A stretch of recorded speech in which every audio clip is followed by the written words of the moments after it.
The neutral color matched their expensive business attire. The suits, their employees called them.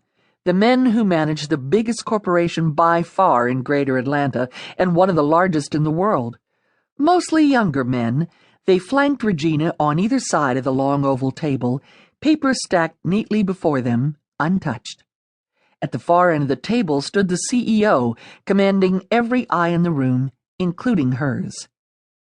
The men were not ready for Alan's retirement announcement. Regina Banks was more than ready. She was the veteran among the senior VPs, second only to Alan on the corporate ladder, and the lone woman on the management team. It had always been thus. She'd arrived on the tidal wave of affirmative action during the booming 80s, a season of swift, unparalleled growth. Over the years, she'd watched one young Turk after another come and go, threatening her silent authority, but never usurping it. The current batch of business school grads tolerated her second-in-command status, but no doubt wrote her off as the least likely to move up to CEO. After all, she was a she. Barely listening to Alan drone on about new acquisitions in the Far East, Regina let her imagination soar at the thought of those 3 significant letters printed after her name on her next batch of business cards. Regina Banks, CEO. Alan probably had a supply of them already waiting on her desk, wrapped in her box with a bright red bow. Clever man. Regina let her restrained smile broaden. Woman, you are about to make history.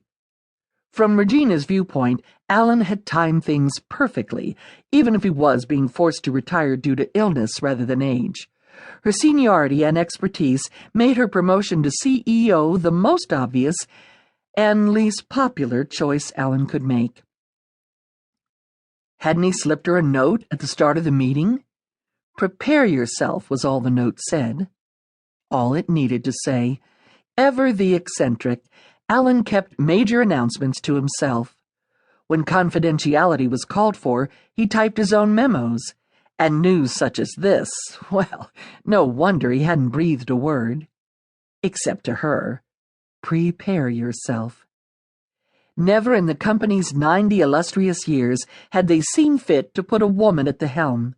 Alan's choice of successor would knock the corporate world back on its heels. Tomorrow's banner headline would cover the front page of the Atlanta Journal-Constitution, the Wall Street Journal, and the Financial Times, not to mention the business pages of most major newspapers around the globe. Here in Atlanta, Regina's adopted city, she would ascend to the very highest social stratum. Her name would appear at the top of every gala guest roster. Come October, she'd no doubt be asked to serve as honorary chair for the governor's charity ball.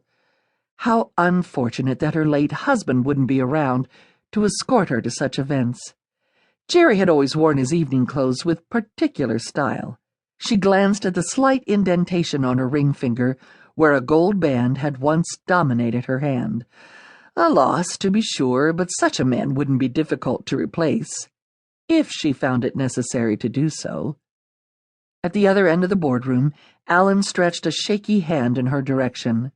As I've already alerted Regina, the time has come for me to— The CEO's voice faltered, and he gripped the edge of the table.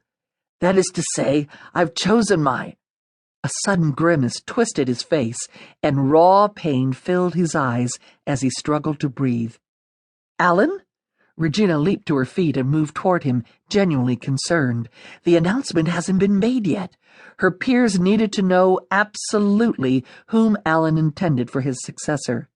It had to come from his lips. She couldn't risk them turning wholly against her. Not now, not when she was so close. Regina reached his side just as her superior slumped down into his leather chair, his face white with the strain. Alan, what is it? What's wrong? She leaned closer and lowered her voice. Should I call your doctor? He nodded slightly, although she'd already pressed the intercom on the nearby boardroom phone to reach his private office.